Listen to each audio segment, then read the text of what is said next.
Hi friends. போன பாட்டில் ரியா தனியாக யோசிச்சுட்ருக்கா.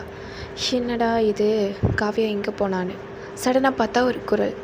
காவியா அங்கேருந்து நடந்து வரா. ரியா கேட்குறா, காவியா நான் இங்கே பேசிகிட்ருக்கேன், நீ எப்போ அங்கே போன, என்ன சொல்லாமல் கொள்ளாமல் போயிட்டேன்னு. உடனே காவியா சொல்கிறா, ரியா எப்போ வந்த, என்கிட்ட சொல்லவே இல்லை அப்படின்னு சொல்லிட்டு கேஷுவலாக காவியா கேட்குறா. உடனே ரியா சொல்கிறா, என்ன உனக்கு தெரியல, நான் இவ்வளோ நேரம் உங்ககிட்ட தானே பேசிகிட்டு இருந்தேன். எப்போ பேசிக்கிட்டு இருந்தேன், நான் உங்கள் வீட்டுக்கு கூட வந்தேன்னு சொல்லி ரியா சொல்கிறா. காவியா வளராத அப்படின்னு. என்ன உனக்கு தெரியலையா அப்படின்னு சொல்லி ரியா கேட்குறா. கேட்டுட்டு சரி நான் வீட்டுக்கு கிளம்புறேன்ட்டு ரியா பாட்டுக்கு கிளம்பி வந்துடுறா. காவியாவுக்கு ஒன்றுமே புரியலை வேற.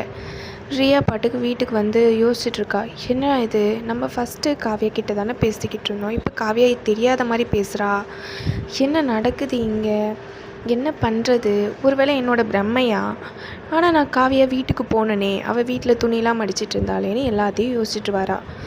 அப்புறமா ரியா யோசிக்கிறா, என்ன நான் ஒரு பிரச்சனைன்னு இங்கே ஊருக்கு வந்தால் எங்கே அதுக்கு மேலே இருக்குது அப்படின்னு சொல்லிட்டு. ஆக்சுவலாக ரியா எதுக்கு இங்கே வந்திருப்பானா, அவளுக்கு ஊரில் ஒரு பிரச்சனை இருக்கும், சரி விவசாய நிலத்தை விற்றுடலாம் அப்படின்னு சொல்லிட்டு தான் இங்கே வந்திருப்பா. அது விற்கிறத விட டபுள் பங்கு காசு, சரி ஃப்ளாட் போட்டு அட்வர்டைஸ்மெண்ட் கொடுத்து நம்ம விற்றுடலாம், நம்ம ஃப்ளாட்டாகவே போட்டுடலாம், நம்ம நிலத்தை விற்கிறத விட ஃப்ளாட் போட்டால் நம்மளை நிறைய லாபம், நிறைய காசு கிடைக்கும் அப்படின்னு அவன் நினச்சிக்கிட்டு இங்கே வந்திருப்பா.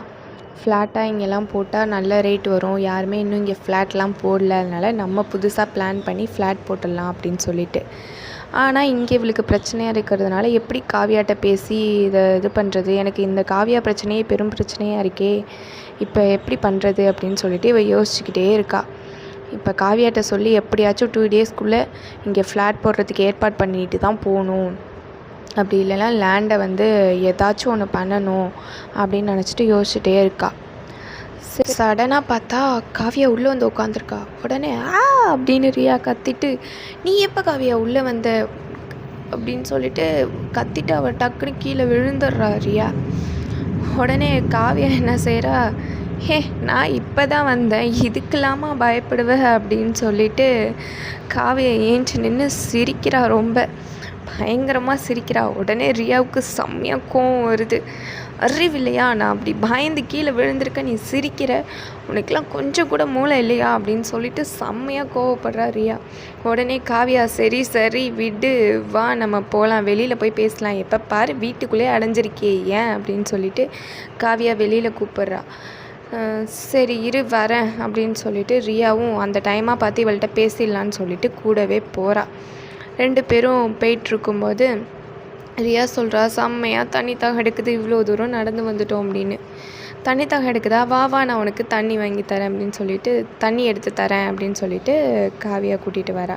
உடனே ரியா, இங்கே மினரல் வாட்டர் கிடைக்குமான்னு, அதை விட நல்ல தண்ணி நான் உனக்கு தரேன், இங்கே வா அப்படின்னு சொல்லிட்டு கிணத்து சைடு நின்றுட்டு அவள் இந்த தண்ணி குடி, இங்கே வா அப்படின்னு சொல்கிறா. உடனே ரியா, நம்ம ரியா தான் ரொம்ப சிட்டிலே வளர்ந்த கேர்ளாச்சா, அவளுக்கு இந்த தண்ணி பிடிக்கலை, ஐயே சீச்சி இது எனக்கு வேண்டாம் அப்படின்னு சொல்லிட்டு ரியா சொல்லவும் உடனே காவியாவுக்கு செம்மையாக கோவம் வந்துடுது. என்ன நீ இப்படி பேசாத, நான் எத்தனை டைம் சொல்லியிருக்கேன், மறுபடியும் பேசுறேன்னு சொல்லி காவியா பயங்கரமாக கோவப்படுறா.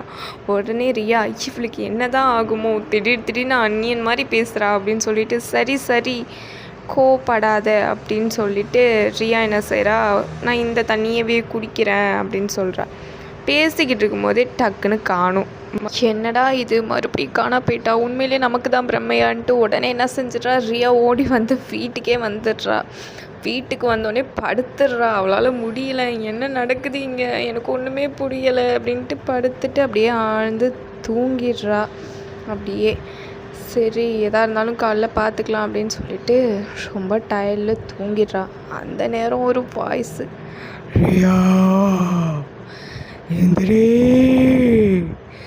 ரியா எங்கவும் பயங்கரமாக வாய்ஸ் கேட்டுக்கிட்டே இருக்கு, ரொட்டீனா உடனே ரியா ஏஞ்சி, யார் இருக்கா, ஐயோ யார், என்ன இங்கே நடக்குது, ஐயோ எனக்கு என்ன நடக்குதுன்னே தெரியலையே அப்படின்னு சொல்லி ரொம்ப பயப்படுறா.